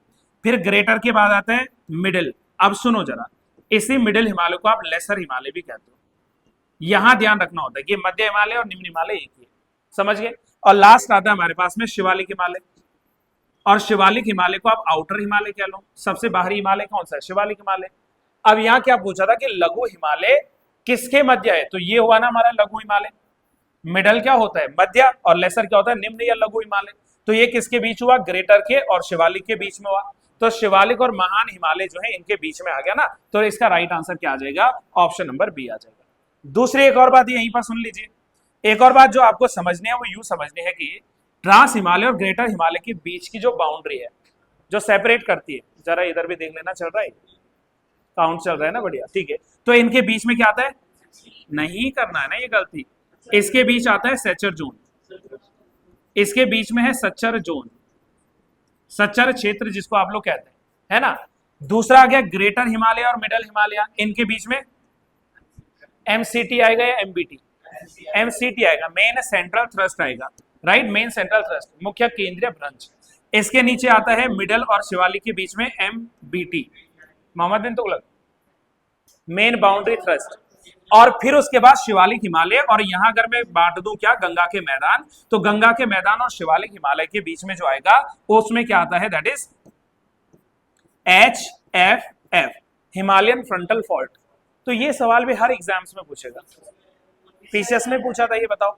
तो आपको मैं अगेन कह रहा हूं, देखो कोई कंफ्यूजन मत रखो, आप इसको जो है इस तरीके से याद कर लो कि ट्रांस है, ग्रेटर है, मिडल है और हिमालय। तो इसीलिए मैंने भी इंग्लिश में याद रखा, वरना मुझे भी दिक्कत हो जाती है ना, हिंदी होता है कई बार थोड़ा भारी पड़ जाती है, बस तो वही चीजें हैं। तो इसलिए इसको अंग्रेजी में ध्यान रख लो और हमें मिल जाएगा इसका आंसर आसानी से, राइट। चलिए नेक्स्ट आओ भाई 28वें पे। उत्तराखंड राज्य आंदोलन की निम्नलिखित घटनाओं को आरोही क्रम में, आरोही कौन है? अब ये मत कहना कि आरोही वो है जिसके लिए गाना गाया था क्योंकि तुम ही हो, आरोही था वो, श्रद्धा कपूर उसमें आरोही थी भाई, आशिकी 2 मूवी में। अब आशिकी 3 भी आ गई, चलो कोई नहीं, हमारी पहली शुरू नहीं हुई, इनकी 3 आ गई, ठीक है। चलिए, तो लिखना जल्दी से बताना कि इसका राइट आंसर क्या है। कोई बताएगा कि पर्वतीय विकास परिषद का गठन कब हुआ था? बहुत बढ़िया, 1969 इज द राइट आंसर। ये 1969 में बना था, है ना। अच्छा एक चीज ध्यान रखो, ये पर्वतीय विकास परिषद की बात कर रहे हैं ना। चलिए नेक्स्ट बताओ जल्दी से कि कुमाऊं परिषद का विलय, सॉरी हाँ, कुमाऊं परिषद का विलय 1926 का किस में हुआ था? कांग्रेस में। अच्छा गठन पूछता तो बिल्कुल ठीक है, दोनों चीज सही है। देखो हमसे विलय पूछा तो हम 1926 लिखेंगे, और अगर हमसे इसका गठन पूछा होता तो फिर 1916 लिख लेते आप लोग, ठीक है कोई दिक्कत नहीं है। उत्तराखंड युवा परिषद का गठन बताओ। 76 सही है, 1976 में। कब हुआ था ये? 1976 में, है ना। चीज ध्यान रखना कि उत्तराखंड युवा परिषद पूछा। अगर इसकी जगह जो है कुमाऊं राष्ट्रीय मोर्चा इत्यादि पूछे होते तो 70 में, है ना, 3 अक्टूबर 1970 को हुआ था, पीसी जोशी जी ने उसका एस्टेब्लिशमेंट किया था, जो कुमाऊं राष्ट्रीय मोर्चा है ना। और लास्ट बचा गणदेश सेवा संघ, ये तो आप लोगों ने बता दिया 1938 में, 38, और बाद में इसी का नाम बदला हिमालयन सेवा संघ हो गया था ना, हिमालय सेवा संघ के नाम से। तो ये 1938 है। चलो भाई अब सीक्वेंस मिलाओ इसका। क्या कह रहा है कि आरोही मतलब बढ़ते क्रम में सबसे पहले कम बताना है ना, तो सबसे कम क्या है? 26 है, फिर 38 है, फिर जो है 69 और लास्ट में 76 है। तो इसका राइट आंसर क्या बनेगा? 2, 4, 3 और 1। 2, 4, 1, 3, हाँ वही बात है, 2, 4, 1, 3। अच्छा एक ही में थे दो, इतना भी क्यों पूछ रहे हम लोग। तो इसका राइट आंसर क्या बन गया? ऑप्शन नंबर बी बन गया 28 का। अच्छा क्वेश्चन होता है ऐसा, एलिमिनेट भी बढ़िया ढंग से हो जाते हैं, मैच भी अच्छे हो जाते हैं। सुमेलित कौन सा नहीं है? खटीमा कांड, मसूरी कांड। क्या 3 की जगह 2 नहीं लिखना चाहिए था? तो इसको 2 सितंबर लिखना था जी हमने, न बल्कि 3 सितंबर। मसूरी कांड में जो 2 महिलाएं शहीद हुई थी उनके नाम? हंसा दनोई जी और बेलमती चौहान जी। एक डीएसपी भी शहीद हुए थे कोई? उमा शंकर त्रिपाठी जी, बिल्कुल सही है भाई, है ना। तो ये भी आंसर सही हो जाएगा। ये सवाल यूं ही पूछा, बाकी तो और भी हुए थे, लेकिन जो मुख्य रूप से पूछ रहे थे अक्सर। गंगाराम जी और भीमदेव नामक जो 2 भाई जी थे, वो किस समय हुए थे शहीद? भारत छोड़ो आंदोलन के समय। ठीक है, चलो ठीक है, बढ़िया। और कुछ है पूछने लायक? अच्छा ये कुली बेगार क्या वही तो नहीं है जो अभी हमने 2-3 दिन पहले या पहले 1921 को सरयू नदी बागेश्वर, है ना, कौन आए थे वहां पर? बद्रीदत्त पांडे जी थे, ठीक है। एक और थे, 3 लोग थे, हरगोविंद पंत, हरगोविंद पंत जी और चिरंजी लाल जी। ये 3 लोगों के साथ और भी बहुत सारे थे, हजारों लोग खड़े थे, है ना। तो वो लोगों ने क्या किया था कि जो बेगार संबंधित रजिस्टर थे उनको सरयू नदी में बहा दिया था, और वहां से कुली बेगार जैसी प्रथाओं के अंत की जो है शुरुआत इस तरीके से मानी गई थी, है ना। तो ये भी आपके लिए एक अच्छा सवाल हो सकता है, पूछ लिया अगर हमसे तो अच्छी बात है। खैर वापस आओ, 30 का जो राइट आंसर था ऑप्शन नंबर डी था, भारत छोड़ो आंदोलन। अब क्या इसको इतिहास से कनेक्ट करना है कि कब हुआ था, क्या हुआ था? सबको आंसर पता है कब हुआ था भारत छोड़ो आंदोलन? 1942, 8 अगस्त को, पक्का। 8 अगस्त को कहां से? मुंबई के ग्वालियर टैंक मैदान से जो है वहां से शुरू हुआ था। 1 अगस्त को हमने मनाया था तिलक दिवस, है ना। और फिर उसके बाद 10 तारीख को क्या हो गया था? ऑपरेशन जीरो आर लेकर आई थी ब्रिटिश आर्मी। ब्रिटिश सेना ने जो है सारे बड़े बड़े नेताओं को गिरफ्तार कर दिया। बापू जी को महात्मा गांधी, सरोजनी नायडू जी, कस्तूरबा गांधी जी, उनको आगा खान पैलेस पूना की जेल में बंद कर दिया था, है? जवाहरलाल नेहरू जी को अल्मोड़ा जेल में डाल दिया गया था। तो उस समय मतलब बहुत सारी घटनाएं हुई थी।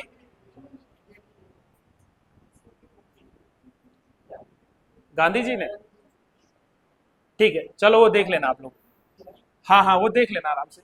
उत्तराखंड में कमीण का कार्य, अभी इधर आओ, उत्तराखंड में कमीण का कार्य क्या था? Option A, option A. कोई और बताओ, क्योंकि सावन सही बता रहे हैं, कोई और बताओ। ए सही है ना, तो लिखो ऑप्शन नंबर ए। अच्छा इसको लेकर एक और कहानी आप लोगों ने सुनी है, कमीण को लेकर कौन सी कहानी सुनी है? देखो 1973 में क्या हुआ था, एक गोरखा सूबा था जिसका नाम था नरसा। हाँ 1873 भाई, 18 भी नहीं, 1773। 18 क्यों हो गए? 1773 की वे बात है ना। तो उस समय एक गोरखा सूबा था जिसको जो है कहते थे नरसा। तो इस नरसा ने कमीणों को बुलाकर उनकी हत्या करवा दी थी, और वो थी मंगलवार की रात। इसलिए इस घटना को कहते हैं मंगल की रात, है ना। मंगल रात या मंगल की रात कहते हैं, और इसी को कहते हैं नरसाई का पाला। तो नरसाई का पाला, हाँ तो वही बता मैंने, 93 में, 1793 में हुआ था ये घटना, है ना। तो 1793 भाई, 93, है ना। हिंदी में कुछ और भी बोलते 93 को, नहीं तो 93 के आसपास ही घटना है।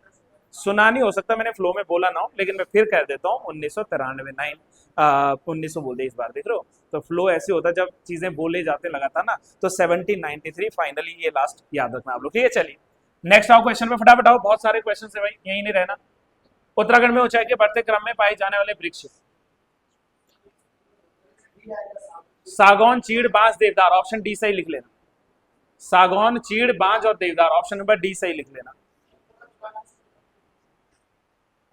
है ना, पेपर आपके सामने दिया है भाई, पेपर के पन्ने भी तो पलटो। ठीक है चलिए, काली नदी की सहायक नदियां कौन सी है? हाँ, पूर्वी धौली और कुथियांगती, बिल्कुल सही है, ऑप्शन नंबर बी सही लिख लीजिए इसका। 33rd का राइट आंसर है ऑप्शन नंबर बी। कुमाऊं मंडल का सबसे बड़ा ग्लेशियर, कुमाऊं मंडल का सबसे बड़ा ग्लेशियर, एक बताओ भाई, कभी पिंडर कभी मिलम। श्योर हो गया ना मिलम? डन है फाइनल, लिख लो मिलम। तो Milam is the right answer, option number C इसका सही लिख लेना। मिलम सही लिख लो, कोई दिक्कत नहीं है ना। अच्छा पिंडारी बताओ कहां पर है? बागेश्वर और चमोली के बीच में है। और क्या ये दूसरा सबसे बड़ा ग्लेशियर कह सकते हैं आप लोग? ठीक है, सुंदर ढूंगी कहां पर है? सुंदर ढूंगा है, सुंदर ढूंगी बागेश्वर पक्का। कफनी का है? बागेश्वर। ट्रिक याद आ गई? हाँ, हेमलता को ट्रिक याद आ गई। मैंने कहा था ढूंगा, बाग में अगर ढूंगा फेंकोगे, है ना, तो बाग में अगर ढूंगा फेंका तो फिर 2-4 लोग कफन लेने जाएंगे। ठीक है, तो वो ढूंगा और कफन वो एक ही जगह है बागेश्वर में, तो बाग से पंगा नहीं लेना आप लोगों ने। ठीक है चलिए बढ़िया। बताओ खतलिंग कहाँ है? वहां से कोई नदी निकलती थी, बेलंगना। ठीक हो गया, तो आंसर आपको पता है। चलिए 35वें क्वेश्चन पे आओ फटाफट। इसका आंसर मिल गया ना सभी को? ऑप्शन सी लिखा मिलम। किस झील की आकृति अश्वखूर की तरह है? Oxbow lake. कौन सा था? साताल। साताल पक्का। चलिए तो इसका राइट आंसर ऑप्शन सी लिखना है, साताल। साताल। अच्छा बताओ गिरिताल कहां पर है? उधम सिंह नगर। वहां पर एक और इंपॉर्टेंट, द्रोणताल। तो हमेशा ध्यान रखना कि गिरिताल द्रोणताल पूछेगा तो उधम सिंह नगर चले जाना, है ना। अब ये बताओ जरा कि जो खुरपा ताल है, क्या ये भी जानवर के खुर की तरह दिखता है नैनीताल में, है ना। और साताल तो खैर इसका आंसर हो गया। और भीमताल जो है वो कुमाऊं क्षेत्र का सबसे बड़ा झील भी है। और आकृति देखेंगे तो त्रिभुज के आकार का, है ना, ट्रायंगुलर इन शेप जो है ये इसका आता है। तो राइट आंसर आपका क्या मिला इसका? ऑप्शन नंबर सी मिला। चलो जल्दी आ गया। सही उत्तर चुनना है जी आप लोगों ने। चलिए सही उत्तर चुनिए, मैच कीजिए। मैच कीजिए। अरवा ताल, सोचो कोई भी एक। चमोली, ऑप्शन नंबर डी, यानी कि ए का आना चाहिए 4, है ना। देवी कुंड है आपका उत्तरकाशी में, यानी कि 4 के बाद आना चाहिए 1। तो इसका आंसर देख लो, देखो ये बन रहा है 4, ये बन रहा है आपका 1, है ना। तो क्या बना? 4 2 4 3 4 1, है ना। तो विच में इसके नंदा कुंड जो है ये आपका बागेश्वर में ही है ना। और परिताल जो है ये आपका पिथौरागढ़ में है। ठीक है, तो इस तरीके से इसका ऑप्शन नंबर बी आप सही लिख लेना। जल्दी चलो भाई, है ना, समय काफी हो रहा है। खेर, कटेचू भी कहते हैं खैर को, किस प्रकार के वन में पाए जाने वाला एक वृक्ष है? खैर उपोष्ण कटिबंधीय वन, option number C. Option number C बिल्कुल सही लिख लेना, है ना। और हाँ, सी ऑप्शन इसका सही है, उपोष्ण कटिबंधीय वन। कॉर्बेट नेशनल पार्क के संदर्भ में कौन सा कथन सही है? यह भारत का पहला बृहद राष्ट्रीय उद्यान था। पहला सही है पक्का, श्योर 110%। चलिए बढ़िया। दूसरा बताओ इसमें से। 1936 में बना था, ये ठीक है। नेक्स्ट क्या है? हेली नेशनल पार्क था ये, ऑब्वियस है। 36 में जब बना था तो इसका नाम ही हेली था, बाद में रामगंगा नेशनल पार्क पड़ा, फिर लास्ट में चल के इसका नाम जो है कॉर्बेट पड़ा। अब पूछ रहा है कि इसका कुल क्षेत्रफल 826 वर्ग किलोमीटर है। 520 दशमलव कुछ, ठीक है ना। तो 520.82 लगभग जो है 520.82 जो है इसका क्या है, टोटल क्या है यहाँ पर क्षेत्रफल है। पौड़ी और नैनीताल अगर अलग से पढ़ोगे तो पौड़ी में लगभग 312 और नैनीताल में 208 किलोमीटर। अच्छा याद रखा, मतलब सारा पढ़ लिया उत्तराखंड, है ना, बढ़िया, अच्छी बात है। तो इसका गलत पिक करना था ना, तो गलत क्या है इसमें से? चौथा गलत है, मतलब इसका 1 2 3 है किधर? तो ऑप्शन सी लिख लो इसका, 1 2 एंड 3। ऑप्शन सी इसका राइट आंसर लिख लो। ये देखते रहना नंबर। सहस्त्रधारा प्रपात यानी कि जो वाटरफॉल है छिप्रिका कोंगो में के जल में मिलता है?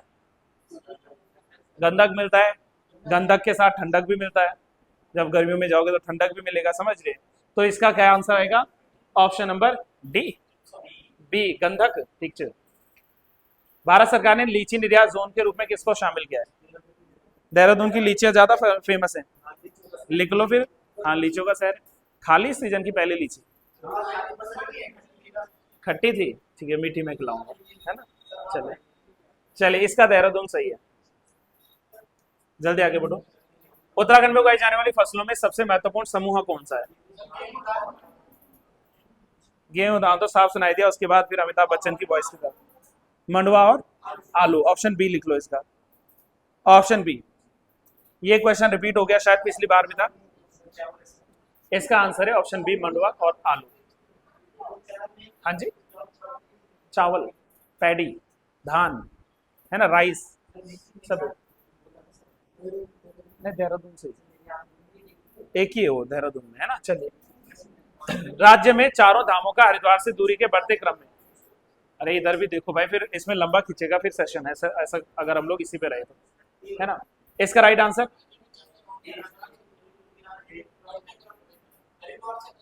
हरिद्वार से दूरी के क्रम में है, बढ़ते क्रम, दूरी के आधार पर।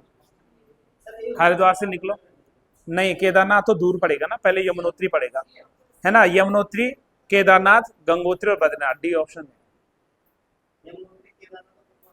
गंगोत्री और बद्रीनाथ, ऑप्शन डी लिखना है इसका, है ना, ऑप्शन डी इसका सही आंसर लिखना है। चलिए 43 पे आओ, इसका डी हो गया। ध्यान इधर रखो, कौन सा मंदिर गढ़वाल में स्थित है? गढ़वाल में कौन सा मंदिर स्थित है?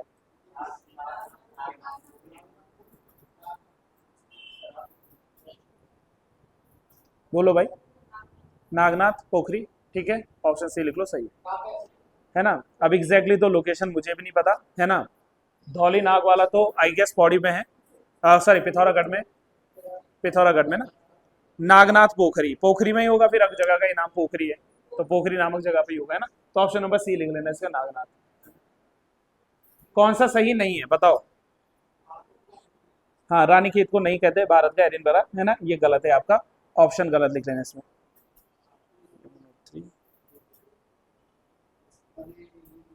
केदारनाथ, गंगोत्री, बद्रीनाथ। ये क्वेश्चन रिपीट हो, इसका राइट आंसर ए लिख लेना है। ये क्वेश्चन रिपीट हो गया, ये क्वेश्चन रिपीट हो गया। देखो हरिद्वार से यमुनोत्री जो है ना, इसकी दूरी है लगभग 237 किलोमीटर। हमसे दूरी पूछ रहा था ना कि चारों धामों का दूरी के बढ़ते क्रम में बताओ। तो अगर आप मान लीजिए कि जो है हरिद्वार से यमुनोत्री जाना चाह रहे हैं तो उसके लिए आपको जाना पड़ेगा 237 किलोमीटर, 233 किलोमीटर। अगर आपको केदारनाथ जाना है तो 251 किलोमीटर, है ना। अगर आपको गंगोत्री पहुंचना है तो 283 किलोमीटर, और अगर आपको बद्रीनाथ पहुंचना है तो 322 मीटर जो है, सॉरी किलोमीटर्स में आपको जाना पड़ेगा। तो सीक्वेंस के हिसाब से डी ऑप्शन बिल्कुल सही था। रिपीट हो गया क्वेश्चन 42-45, बट ठीक है, आपको आंसर दो। बाकी घुरड़ या पहाड़ी बकरी निम्नलिखित में से किसका चित्र है? मौला राम जी का, पक्का? जितना लिख रहे हो अंजलि को छोटा लिख दिया, ठीक है। हाँ बताओ क्या लिखा आपने आंसर? मौला राम, पक्का ना, कंफर्म कर दें? चलो लिखो, मौला राम के गुरु कौन थे?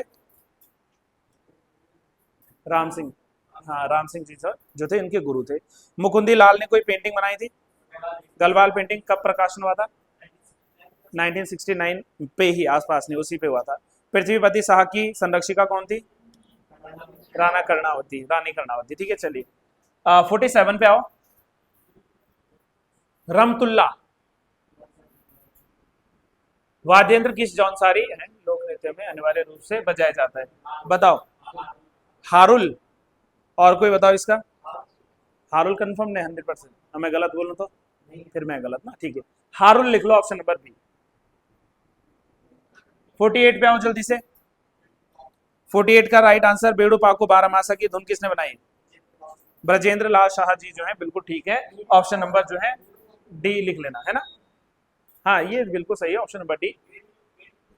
बेड़ू से ही बी याद रखना, बी बी ब्रजेंद्र, कोई बात नहीं, वो बेड़ो पाको है, हम समझ गए ना, तो बेड़ो पाको सही हो। कासवा से होमकुंड की दूरी,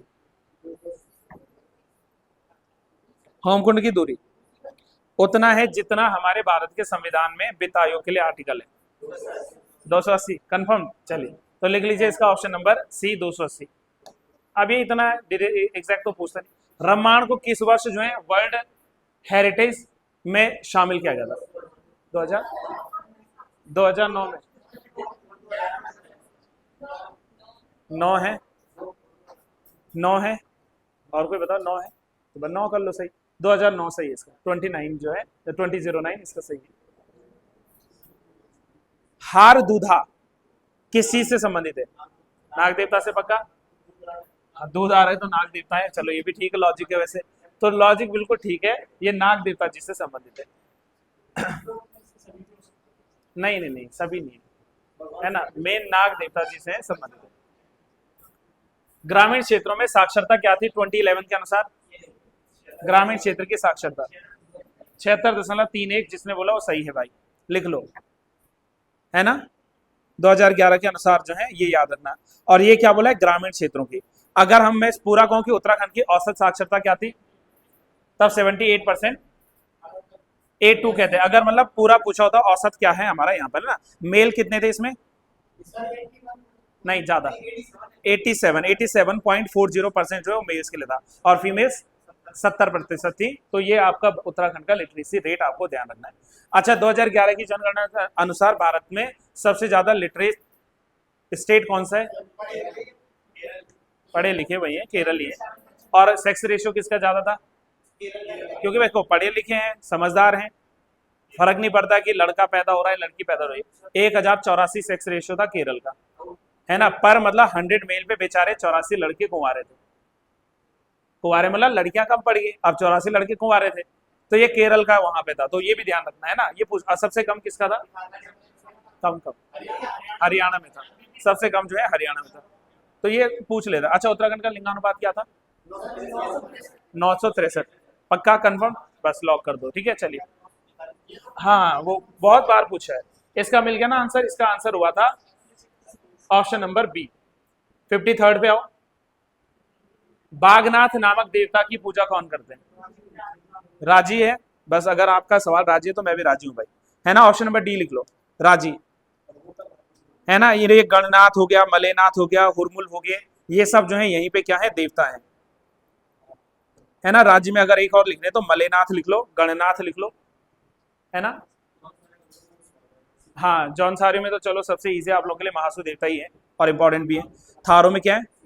खड्ग भूत है ना, कारो देव है, भूमिया देव है, या नगरमाई देवी हैं, तो ये सब किसके लिए है? थारूस के लिए।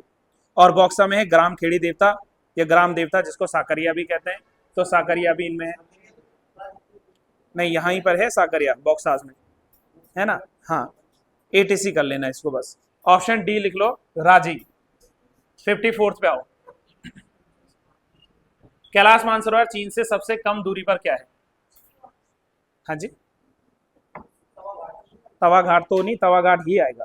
ऑप्शन डी लिखो बस, ऑप्शन नंबर डी इसका इजी लिख लो, ऑप्शन डी। नैनी सैनी हवाई पट्टी कई बार पूछ लिया, लिख लें? लिख लो पिथौरागढ़, पिथौरागढ़ से ही लिख लो। उत्तराखंड अक्षय ऊर्जा विकास अभिकरण उरेडा का मुख्यालय किधर है? देहरादून में है, चलो लिख लो फिर उरेडा को देहरादून में। कब हुई थी इसकी स्थापना? 2001 में, है ना, जुलाई 2001 में उरेडा बना था, है ना। और उत्तराखंड जो है रिन्यूएबल एनर्जी डेवलपमेंट एजेंसी इसका पूरा नाम है, रिन्यूएबल एनर्जी डेवलपमेंट एजेंसी आ जाएगा ना, उरेडा, UREDA, तो उरेडा इस तरीके से काम करेगा।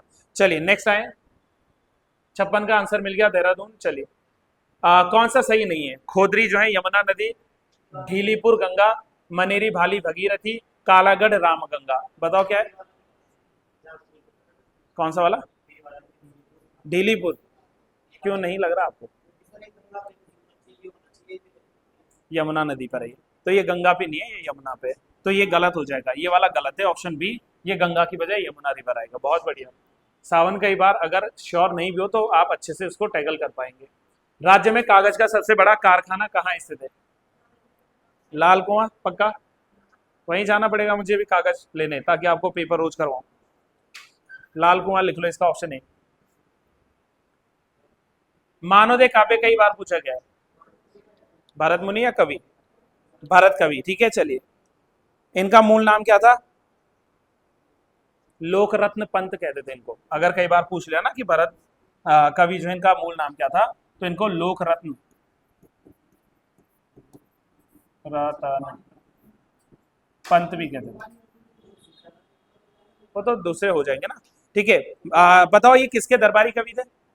मानशाह के, बहुत बढ़िया, मानशाह के दरबार में जो है इन्होंने यहाँ पर काम किया था। और इनको किसी एक मुगल राजा ने कोई उपाधि दी थी, औरंग ने नहीं दी थी, सॉरी, शाहजहां ने भी नहीं, उसने और कमा जहांगीर राजा, तो जहांगीर ने इसको एक टाइटल दिया था, बताओ, ज्योतिग्राम की उपाधि या ज्योतिग्राही की उपाधि। तो ज्योतिग्राही की उपाधि जहांगीर ने दी थी भरत कवि जी को, है ना, मानवदेह काव्य लिखने वाले भरत कवि। 2011 के अनुसार प्रदेश में कुल कार्यशील जनसंख्या 38, ऑप्शन में है नहीं, 39, तो लगभग मेरे हिसाब से इसका डी आंसर आना चाहिए, 39.20 के आसपास। ऑप्शन नंबर डी लिख लेना। उत्तराखंड से मुक्ति पा ली मैंने फाइनली। अब आओ जरा वापस अपने पसंदीदा सब्जेक्ट जीएस पे, और ये तो इजी है, कई बार बता दिया। बताओ जल्दी से, राज तरंगणी है ना, किसके समय? कश्मीर के राजाओं के बारे में इतिहास लिखता है, ये भी पता है आपको, ललित बिगड़े राज। अच्छा, ध्यान रखना, ये जो ललित बिगड़े राज के रचयिता थे यानी कि सोमदेव जी, ऑप्शन सी लिखना, सोमदेव। ये सोमदेव किसके जो है दरबारी कवि थे, तो उसका नाम ही बिगड़े राज चतुर्थ था। तो बिगड़े राज जो फोर्थ था, है ना, उसके दरबार में ये कवि रहते थे, और संस्कृत में इन्होंने ये जो है नाटक लिखा था। तो ये भी सवाल कई दफा ऐसे बच जाते हैं। तो सोमा देवा इज द राइट आंसर 62 का। मालवाग्नि मित्रम किसने लिखी है? हाँ वही, ठीक है, जिनको क्या बोलते हैं, कालिदास ने लिखी है मालविकाग्नि मित्रम, सही है। पुष्यमित्र के पुत्र अग्निमित्र को बैंबिका कुल से संबंधित बताया गया, और बौद्ध यान स्रोत सूत बैंबिका को कश्यप के रूप में दर्शाता है। नहीं भी पता है, मुझे पता है कि दोनों ही लिखने पड़ेंगे आपको, ऑप्शन नंबर बी लिख लेना, ठीक है। हेमलता को आज एक टास्क दिया था मैंने, बढ़िया चल रहा ना टास्क, पक्का? मैं काला तो नहीं दिख रहा हूँ? थोड़ा काले हो गया है ना, अब एनर्जी डाउन हो रही है ना, तो थोड़ा काला हो गया, कोई बात नहीं। चलिए नेक्स्ट आ जाइए। अधिकांश विंडोज एप्लीकेशन, ये तो आपके लिए इजी है भाई। आप जो है क्लिप बोर्ड में कॉपी के लिए क्या प्रेस करोगे? Ctrl+V, पक्का? V, ठीक है, चलो ठीक है। अब मुझे तो नहीं आता, लेकिन Ctrl+C किसके लिए होगा? कॉपी करने के लिए, पक्का? कॉपी के लिए है, चलो कॉपी करो सभी लोग। Ctrl+Z किस चीज के लिए होता है? अंडू के लिए होता है। अंडू समझ गया ना, मतलब कोई चीज आपने मान लीजिए क्या कर दी है, छुपानी है। अंडू का मतलब क्या है? जैसे आपने कुछ लिखा गलती हो गई, आप अंडू कर लीजिए, है ना। अच्छा हाँ, जैसे ये है, ये तो रहा इस तरीके से। और रीडू के लिए क्या आती है? चलो, अरे भाई पूरा मिट गया। हाँ बहुत बढ़िया। रीडू के लिए अगर पूछेगा तो वाई आता है, सी आपने बता दिया, बी आपने बता दिया, जेड का बताओ। अच्छा जेड अंडू हो गया ना, ठीक है। अब बताओ एक्स के लिए क्या है? एक्स को लाइफ से कट कर दो, इजी है। तो जो भी एक्स है लाइफ में आपके, उसको कट कर दो, है ना। तो नहीं हो रहा, करना पड़ेगा रितिका, नहीं हो रहा है तो करना पड़ेगा, समझ रहे हो, वो मना कर रही है, नहीं कर सकती, ठीक है ठीक है। तो ये जो है कट के लिए होता है, तभी जाके जो है बढ़िया काम कर पाओगे आगे। पेरिफेरल, अच्छा ये 1/10 नहीं है, जिसने भी लिखा है हमारी टाइपिस्ट ने गलती कर ली। इसको इनपुट और आउटपुट कहते हैं, IO। IO का मतलब है इनपुट एंड आउटपुट। में कितने आउटपुट पोर्ट होते हैं? 256 लिख लेना इसका। अच्छा बताओ, किसी ने अगर पेरिफेरल का नाम सुना है तो क्या काम करती है पेरिफेरल? नहीं सुना है, आज सुनने चाहिए। कंप्यूटर में जो सीपीयू होता है ना, उसका कम्युनिकेशन करता हुआ एक्सटर्नल डिवाइसेस के साथ में, जैसे कीबोर्ड है या अदर कोई एक्सटर्नल डिवाइस है, तो उसके साथ कम्युनिकेट करने के लिए क्या आता है? सीपीयू आता है ना। तो इसलिए जो है इसके लिए पेरिफेरल आता है। तो ऑप्शन नंबर इसका लिख लेना, D 256, है ना। तो कुछ लोग कह भी रहे थे कि भाई हमें कंप्यूटर के भी सवाल चाहिए। कौन सा केवल आउटपुट डिवाइस है? पहला नहीं होना चाहिए शायद।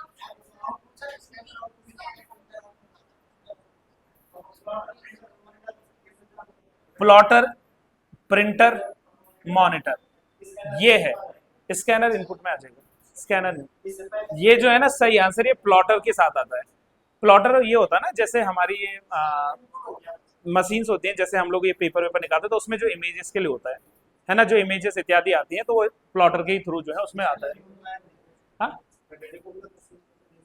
अच्छा, आया था इस सैटरडे को, ठीक है ठीक है। तो ऑप्शन नंबर डी लिख लो इसका। भारतीय सुपर कंप्यूटर का जनक नहीं बताया तो भाई फिर मैं तो चले जाऊंगा नाराज होकर। हाँ इजी है, ये है मिस्टर विजय भाटकर साहब। देखो जी, विजय भाटकर जी का संबंध आप ले चलो 1991 में। 1991 में इन्होंने कार्य भी करवाया था कि जिस समय परम 8000 नाम है जी सुपर कंप्यूटर का। ये बनवाया था और इसी को हम लोग देश का पहला सुपर कंप्यूटर भी कहते हैं। इंडिया का पहला सुपर कंप्यूटर परम 8000 है और इसको बनाने वाली जो संस्था है उसका नाम है सी डैक, है ना। हाँ, पुणे वाली, बिल्कुल पुणे में ही है सी डैक। अच्छा, डैक का फुल फॉर्म बताओ जरा। डीएसी, कनेक्ट करने का प्रयास कीजिए। डी, डी का मतलब कंप्यूटर बनाने ना, तो डेवलपमेंट करना है, तो डेवलपमेंट ऑफ एडवांस कंप्यूटर। तो डेवलपमेंट ऑफ एडवांस कंप्यूटर जो है डैक, तो इसी सी डैक ने पुणे में स्थित है, इसने बनाया था देश का पहला सुपर कंप्यूटर जिसका नाम है परम 8000। कई बार मैंने बता दिया, 1991 में ये बना था। 68 पे आएंगे जल्दी से। भारतीय मुझे नहीं आता योजना आयोग कब बना था? 15 बार बता चुका हूं मैं आपको। 50 बार, सॉरी 50 में बना था। तो कितने 50 को बना था?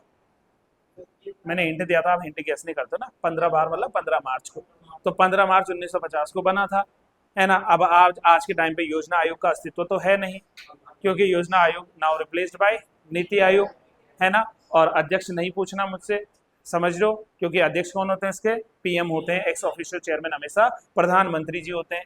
और देश की सबसे बड़ी जो पॉलिसी थिंक टैंक होती है वो पहले योजना आयोग थी, अब वो नीति आयोग हो गई है ना। तो ये भी आपको ध्यान रखना है। विकास निगरानी और मूल्यांकन कार्यालय, जिसको हम लोग शॉर्ट में लिखते हैं डीएमईओ, अंग्रेजी वाले बोलेंगे, हमें भी जानना है डीएमईओ क्या है। तो development monitoring and evaluating office, development monitoring and evaluating office जो है उसको कहते हैं हम लोग जो है विकास निगरानी और मूल्यांकन कार्यालय।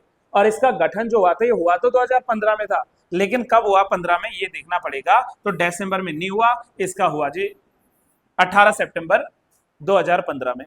तो ये कुछ ऐसे सवाल होते हैं जो आगे तो करो, नहीं आए तो स्किप करो, रिस्क मत लो, माइनस मार्किंग से बच जाओ यहाँ पे, है ना। एंड अब ये ना बोलना कि इसके बाद वाला सवाल हमें नहीं आता, क्योंकि इससे इजी सवाल ना तो अर्थव्यवस्था में कोई पूछेगा ना पूछना चाहिए। भाई पेन वेन मत फेंक के मारो, मैं जल्दी खत्म कर रहा हूँ। कौन फेंक रहा है पेन वेन? अच्छा, नीचे गिर रहा है, मेरे को मत फेंकना, ठीक है। HDI का अर्थ क्या है? हड्डी। HDI क्या है? ह्यूमन डेवलपमेंट इंडेक्स, पक्का।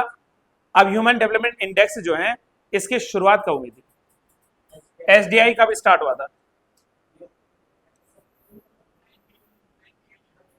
90, बस 1990।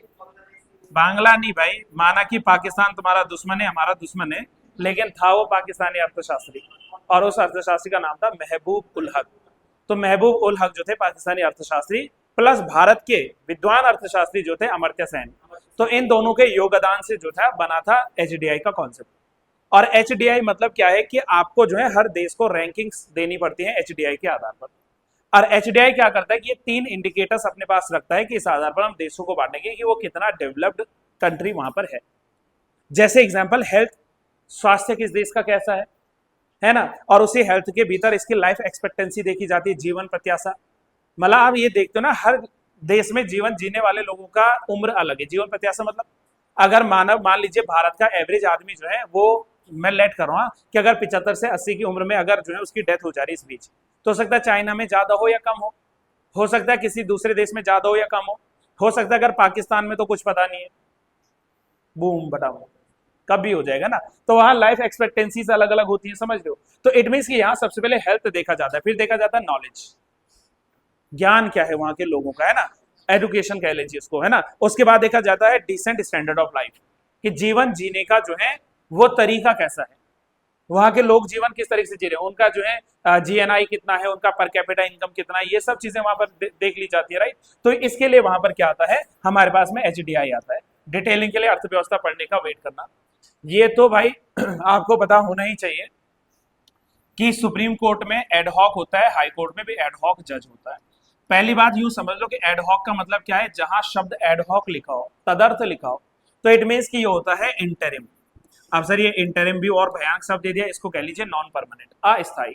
तो एक क्या होता है, मान लीजिए कि सुप्रीम कोर्ट में कोई सिटिंग होनी थी, कोई हियरिंग होनी थी, अब वहां पर जजों की संख्या मान लीजिए कम पड़ रही है, तो उस मामले में क्या हो सकता है कि हाई कोर्ट से कुछ जज को बुलाया जा सकता है अल्पकाल के लिए, जिसको हम एडहॉक कहेंगे, कि हाई कोर्ट का कोई जज सुप्रीम कोर्ट में बैठा हुआ है, लेकिन एडहॉक है, वो कम समय के लिए, राइट, कम समय के लिए चल रहा है। ये भी देख लेना है चल रहा है नहीं चल रहा है, ठीक है, मिनट्स भी काउंट कर लेना है, बढ़िया चल रहा है, ठीक है। तो वहां पर एडहॉक होता है, इंटरिम होता है, अस्थायी होता है। अब सवाल ये कि इस एडहॉक के लिए कौन सा आर्टिकल रिस्पॉन्सिबल है, क्या आपने गेस किया इसका? मतलब श्योर किया ना, गेस नहीं करना है। श्योर किया आपने 127, क्योंकि देखो 126 में तो एक्टिंग चीफ जस्टिस आता है। हाँ, यहां कंफ्यूजन होता है, यहां तो एक्टिंग चीफ जस्टिस आएंगे ना जी। एक्टिंग चीफ जस्टिस मतलब कार्यकारी मुख्य न्यायाधीश जो होते हैं, तो वो वहां आते 126 में। 125 में मैं बता बता के थक चुका हूं, आप जो है इनकी सैलरी सुन के खुश हो जाओगे। सुप्रीम कोर्ट के मुख्य जज की सैलरी है आज के टाइम पे 2,80,000। सुप्रीम कोर्ट के अदर जजेस जो है 33 अदर जज, उनकी सैलरी है 2,50,000। हाई कोर्ट की चीफ जस्टिस की सैलरी है 2,50,000 सिर्फ सैलरी, बाकी चीज तो अलग मिल रहा है ना हमको। और जो हाई कोर्ट के अदर जजेस है उनकी सैलरी है 2,25,000। तो ये सैलरीज को जो है यहाँ पर डिफाइन किया गया इस तरीके से, राइट। चलिए, तो ये अच्छा 24 में तो सारी चीजें हैं, इनके अपॉइंटमेंट, इनका कॉन्स्टिट्यूशन, ठीक है, या इनके लिए जो है जो एनजेईसी की भी बीच में व्यवस्था हुई थी, तो ये सब यहीं पर लिखा हुआ है। लेट हो रहा है और जल्दी करो। चलो नेक्स्ट आओ, 71वें का राइट आंसर हुआ ऑप्शन नंबर डी। लोक लेखा समिति के कितने सदस्य होते हैं जी लोकसभा से निर्वाचित? ये नहीं बताया ना तो आज मैं गोलियां चलवाऊंगा क्लास में। है नहीं, 33 नहीं, 23 नहीं, 22 बोल दो ना, क्यों है और नंबर के पीछे भाग रहे हो। इसका क्लासिफिकेशन करवा रखा मैंने, 15 सदस्य आते हैं लोकसभा से और 7 सदस्य आते हैं राज्यसभा से। इस जो है लोक लेखा समिति का गठन हुआ था 1921 में under the government of India act of 1919। 1919 के भारत शासन अधिनियम ने 1921 में बनाई थी लोक लेखा समिति, राइट। और इस लोक लेखा समिति को ध्यान रखना, इसका काम होता है to review the report of CAG. CAG जो रिपोर्ट राष्ट्रपति को देते हैं, तो राष्ट्रपति उस रिपोर्ट को रखवाता है पब्लिक अकाउंट कमेटी के पास में, पीएससी के पास में। और ध्यान रखना कि पीएससी में कोई भी मंत्री नहीं होता। सदस्य होते हैं लोकसभा के लेकिन मंत्री जी नहीं होते, राज्यसभा के सदस्य होते हैं लेकिन मंत्री जी नहीं होते। तो minister can not be a member of लोक लेखा कमेटी, ये भी ध्यान रखना, यानी कि पब्लिक अकाउंट कमेटी। बाकी इसके अध्यक्ष की नियुक्ति कौन करेंगे? तो स्पीकर ऑफ लोकसभा करेंगे, लोकसभा स्पीकर के पास में।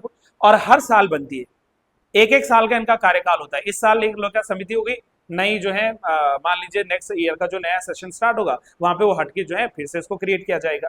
तो ये पीएससी का जो है मुख्य है, पार्लियामेंट्री कमिटीज है। तो the right answer is option number C. Total पूछता तो हम 22 लिख लेते, यहां पूछा है जी सिर्फ लोकसभा, तो 15 लिख लेना, सही आंसर मिल जाएगा आपको। नेक्स्ट आओ, 26 में धार्मिक कार्यों के प्रबंधन की स्वतंत्रता है।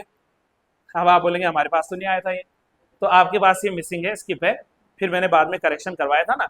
तो इसका अब यहीं पे ऑन द स्पॉट आंसर बताओ, कल आपने नहीं किया था इसका। अनुच्छेद 26 है, रिलीजियस डिनोमिनेशन को फ्रीडम है, उनको आजादी दी गई है ना।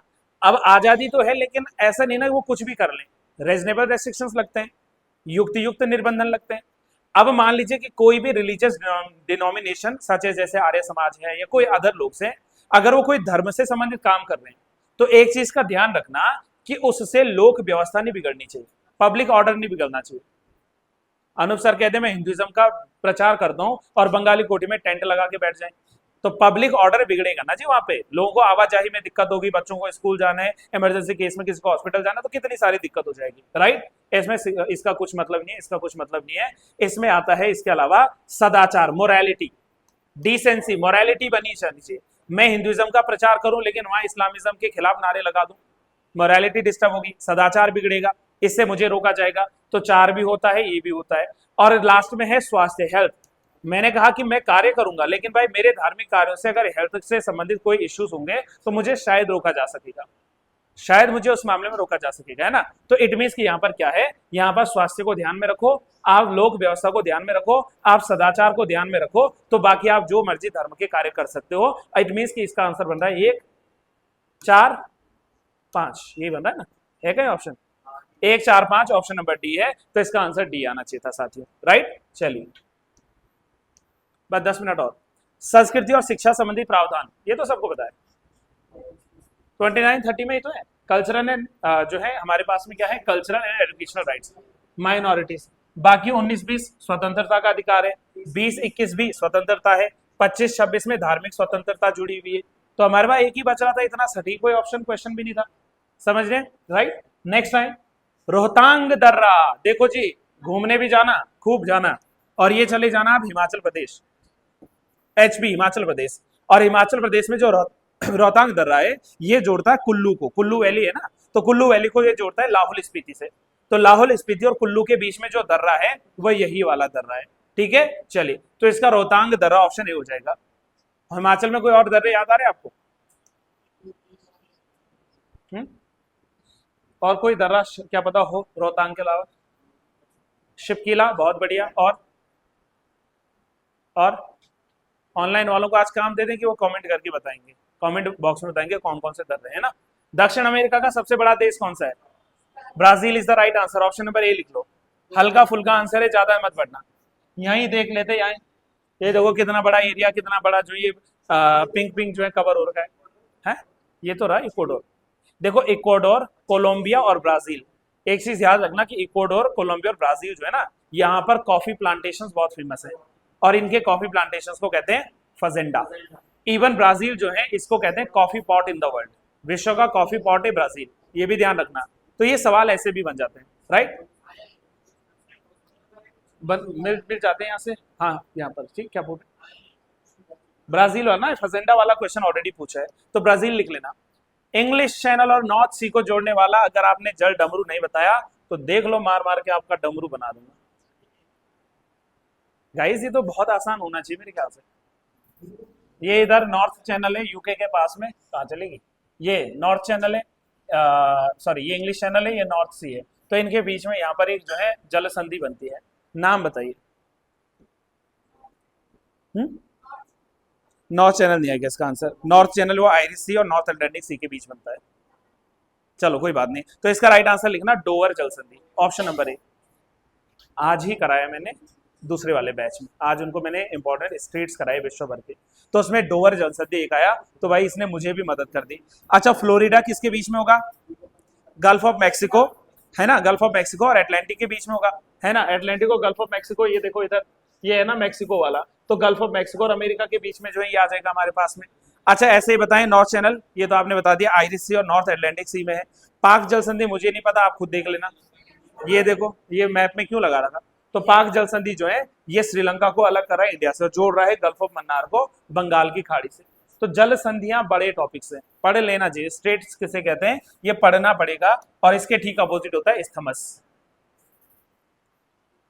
चलो विश्व का सबसे ऊंचा ज्वार, ये हमने इसी क्लास में पढ़ा था, फंडी की खाड़ी कहां पर थी?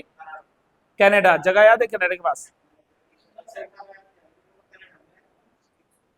नहीं 100 नहीं जाएगा तो बहुत ज्यादा होता है। हाँ ये सही है।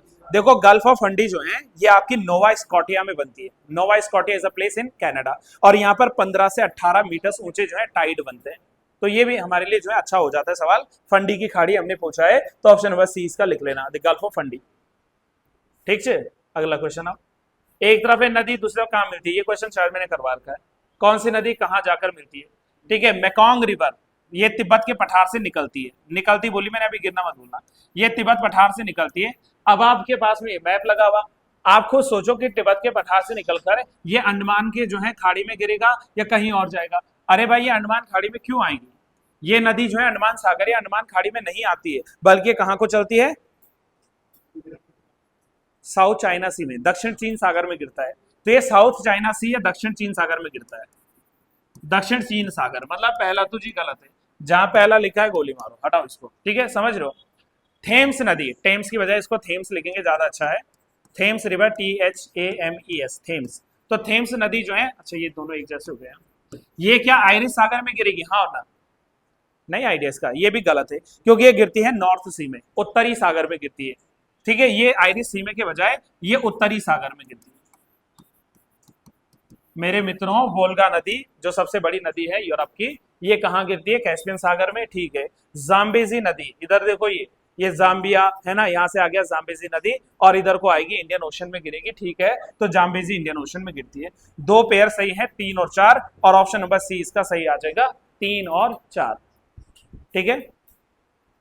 पक्का, नींद वींद तो नहीं आ रही पूजा? आस्था क्लास में आस्था है, ठीक है, क्लियर है, चलिए। और आपका जो काम है वो भरपूर तरीके से होना चाहिए, ठीक है। हाँ, अगर कुछ गड़बड़ हुई तो आप पिटोगे मेरे से। ज्वालामुखी से निकलने वाले लावा के ठोशीकरण से क्या बनता है? अब भी पढ़ा भाई 4-5 दिन पहले, इग्नियस रॉक, क्योंकि इग्नियस में जो इग्निस टर्म था उसका मतलब भी फायर था, तो इग्निस मतलब फायर, और फायर कहता है कि मैं भले झुकेगा नहीं लेकिन मैं ठंडा हो जाएगा, क्रिस्टलीकृत भी हो जाऊंगा, सॉलिडिफाई भी हो जाऊंगा, और अग्नि चट्टान बना दूंगा।